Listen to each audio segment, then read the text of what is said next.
जय हिंद दोस्तों। आज मैं आप सबके लिए पॉलिटी के कुछ इम्पोर्टेंट क्वेश्चन लेके आए हैं। तो चलिए देखते हैं। आज का पहला क्वेश्चन, निम्नलिखित में से किस एक का संस्तुति के आधार पर मूल कर्तव्यों से संबंधित प्रावधानों को भारत के संविधान में जोड़ा गया था।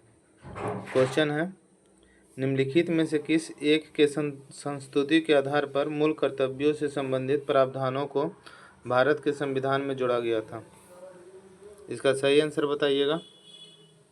सही आंसर होगा स्वर्ण सिंह समिति, ऑप्शन सी, यानी कि स्वर्ण सिंह समिति सही आंसर होगा, स्वर्ण सिंह समिति।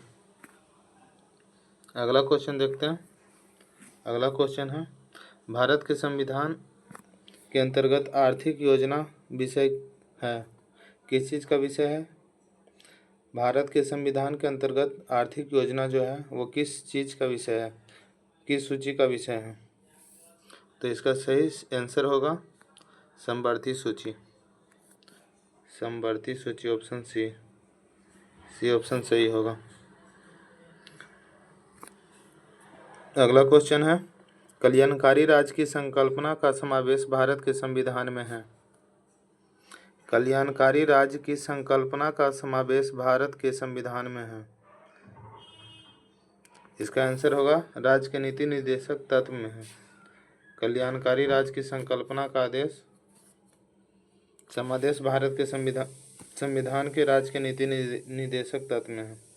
चौथा क्वेश्चन है, निम्नलिखित में से कौन सा संविधानोत्तर संस्था है? कौन सा संविधानोत्तर संस्था है? योजना आयोग। क्या होगा इसका आंसर? सी, योजना आयोग संविधानोत्तर संस्था। अगला क्वेश्चन है, निम्नलिखित में से कौन सा सार्वजनिक व्यय पर संसदीय नियंत्रण का अंग नहीं है? कौन सा सार्वजनिक व्यय पर संसदीय नियंत्रण का अंग नहीं है? इसका आंसर होगा भारत का नियंत्रक व महालेखा परीक्षक। बी नंबर ऑप्शन सही होगा, भारत का नियंत्रक व महालेखा परीक्षक। ठीक है। अगला क्वेश्चन है, कौन सा संवैधानिक संशोधन राज्य से चुने जाने वाले लोकसभा के सदस्यों की संख्या को बढ़ाने से संबंधित है? कौन सा संवैधानिक संशोधन राज्य से चुने जाने वाले लोकसभा के सदस्यों की संख्या बढ़ाने से संबंधित है? इसका ऑप्शन क्या होगा? Right answer, right answer C होगा, सी राइट आंसर होगा। 7वां और 21वां संवैधानिक संशोधन जो है जो राज्यों के चुने जाने वाले लोकसभा के सदस्यों की संख्या बढ़ाने से संबंधित है। 7वां संविधान संशोधन और 21वां संविधान संशोधन। ठीक है। अगला क्वेश्चन है, भारतीय संविधान का अस्पृश्यता उन्मूलन से संबंधित अनुच्छेद है। कौन सा अनुच्छेद है जो अस्पृश्यता उन्मूलन से संबंधित है, यानी कि छुआछूत का अंत से संबंधित है? इसका सही आंसर होगा सी, ऑप्शन सी, अनुच्छेद सी। ठीक है। अगला क्वेश्चन देखते हैं, भारत के प्रत्येक नागरिक का कर्तव्य होगा प्राकृतिक पर्यावरण का संरक्षण एवं सुधार। यह कथन भारतीय संविधान के किस अनुच्छेद से संबंधित है? भारत के प्रत्येक नागरिक का कर्तव्य होगा प्राकृतिक पर्यावरण का संरक्षण व सुधार। यह कथन भारतीय संविधान के किस अनुच्छेद से संबंधित है? तो इसका सही आंसर क्या होगा? सही आंसर होगा बी, आर्टिकल 56, आर्टिकल 56। ठीक है। अगला क्वेश्चन है, मंत्रिपरिषद का सदस्य बिना राज्य विधानसभा का सदस्य बने कितने समय तक अपने पद पर रह सकता है? यानी कि मंत्रिपरिषद का जो सदस्य है वो बिना राज्य का विधानसभा का सदस्य बने कितने समय तक अपने पद पर रह सकता है? इसका राइट आंसर क्या होगा? 9 का राइट आंसर, इसका राइट आंसर होगा बी, ऑप्शन बी, यानी कि 6 माह तक, बी ऑप्शन होगा। अगला क्वेश्चन है, वह कौन सा अपराध है जिसके घटित करने का प्रयास दंडनीय है, जिसके पूर्ण होने पर अपराधित को दंडित नहीं किया जा सकता है? वह कौन सा अपराध है जिसके घटित करने का प्रयास दंडनीय है, जिसके पूर्ण होने पर अपराधी को दंडित नहीं किया जाता है। बताइएगा इसका सही आंसर क्या होगा। सही आंसर होगा सी ऑप्शन, आत्महत्या का प्रयास है जो दंडनीय है। ठीक है, अब अगला क्वेश्चन देखते हैं। Question number 11। क्वेश्चन नंबर 11 है, नीति आयोग के अध्यक्ष के रूप में कौन काम करता है। नीति आयोग के अध्यक्ष के रूप में कौन काम करता है, बताइएगा इसका सही आंसर। नीति आयोग का अध्यक्ष कौन होता है, प्रधानमंत्री होता है। ऑप्शन ए ऑप्शन है जो सही होगा। नीति आयोग का अध्यक्ष प्रधानमंत्री होता। ठीक है, अगला क्वेश्चन है, राज्य पुनर्गठन आयोग ने 1 नवंबर 1956 को कितने राज्य तथा कितने संघ बनाए। राज्य पुनर्गठन आयोग ने 1 नवंबर 1956 को कितने राज्य तथा कितने संघ राज्य बनाए, यानी कि केंद्र शासित राज्य बनाए। इसका राइट आंसर होगा ए, ऑप्शन ए, यानी कि 14 राज्य और 6 संघ राज्य, यानी कि 14 राज्य और 6 केंद्र शासित प्रदेश। अगला क्वेश्चन है, निम्नलिखित में से कौन सा शब्द भारत के संविधान की उद्देशिका में नहीं है। निम्नलिखित में से कौन सा शब्द भारत की संविधान की उद्देशिका में नहीं है, यानी कि उद्देशिका प्रस्तावना को ही कहा जाता है। तो बताइएगा प्रस्तावना में कौन सा शब्द नहीं है। इसका सही आंसर होगा लोक कल्याण। लोक कल्याण शब्द जो है, जो भारत की प्रस्तावना यानी कि उद्देशिका में नहीं है। इसके अलावा समाजवादी, प्रभुता संपन्न, पंथ निरपेक्ष, ये सभी प्रस्तावना में है। ठीक है, अब अगला क्वेश्चन देखते हैं। अगला क्वेश्चन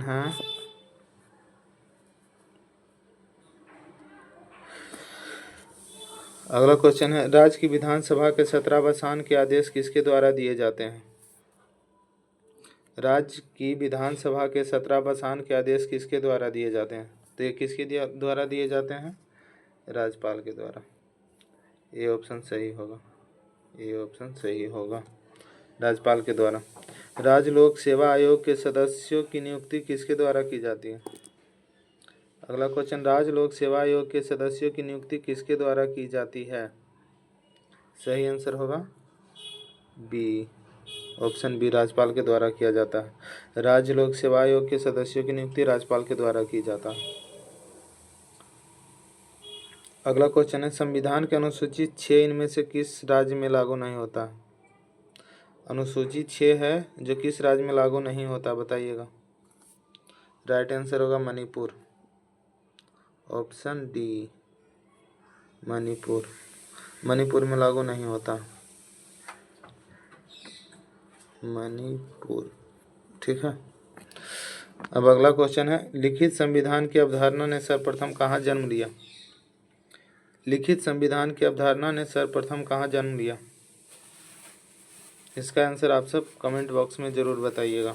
ठीक है, ये क्वेश्चन आप सबको होमवर्क के तौर पे देते हैं, कमेंट बॉक्स में बताइएगा।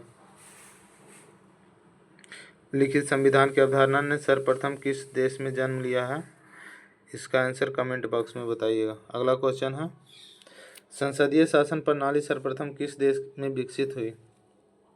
संसदीय शासन प्रणाली सर्वप्रथम किस देश में विकसित हुई।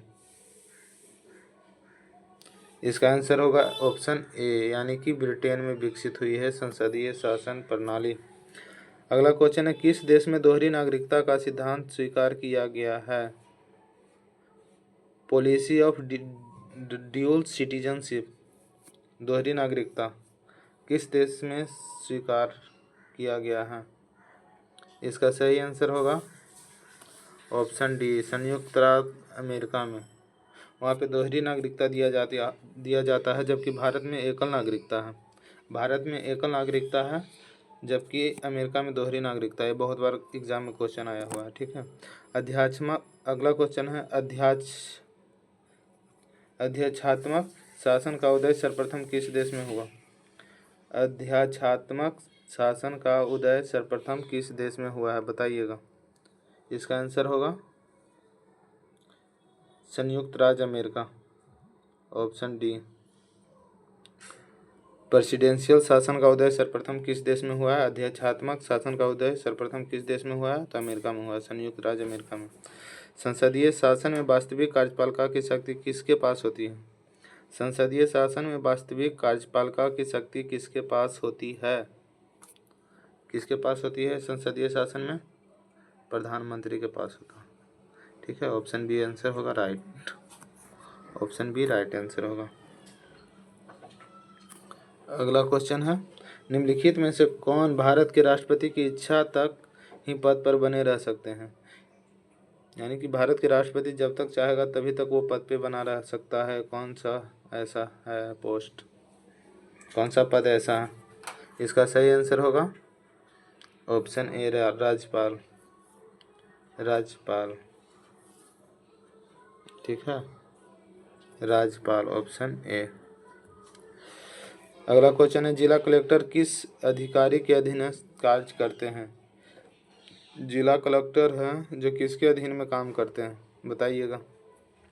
इसका आंसर होगा संभागायुक्त। संभागायुक्त को इंग्लिश में कहते हैं डिविजनल कमिश्नर। संभागायुक्त के अधीन जिला कलेक्टर कार्य करते हैं। अगला क्वेश्चन है, संविधान के किस अनुच्छेद में राज्य द्वारा प्राथमिक शिक्षा मातृभाषा में दी जाने का प्रावधान है? संविधान के किस अनुच्छेद में राज्यों द्वारा प्राथमिक शिक्षा मातृभाषा में दिए जाने का प्रावधान है? ऑप्शन सी होगा राइट। 350 का ए है, उसमें प्राथमिक शिक्षा को मातृभाषा में दिए जाने का प्रावधान है। अगला और लास्ट क्वेश्चन है, भारत के प्रधानमंत्री किसकी अनुशंसा पर लोकसभा को भंग कर सकते हैं? भारत के राष्ट्रपति जो है, भारत के प्रधानमंत्री जो हैं, किसकी अनुशंसा पर लोकसभा को भंग कर सकते हैं? तो इसका सही आंसर होगा ऑप्शन बी, यानी कि राष्ट्रपति के ऑप्शन। राष्ट्रपति की अनुशंसा पर लोकसभा को भंग कर सकते हैं। ठीक है, बताइएगा इसका वीडियो कैसा लगा, और अच्छा लगा होगा तो लाइक कर दीजिएगा और चैनल को सब्सक्राइब कर दीजिएगा लगातार वीडियो देखने के लिए। धन्यवाद।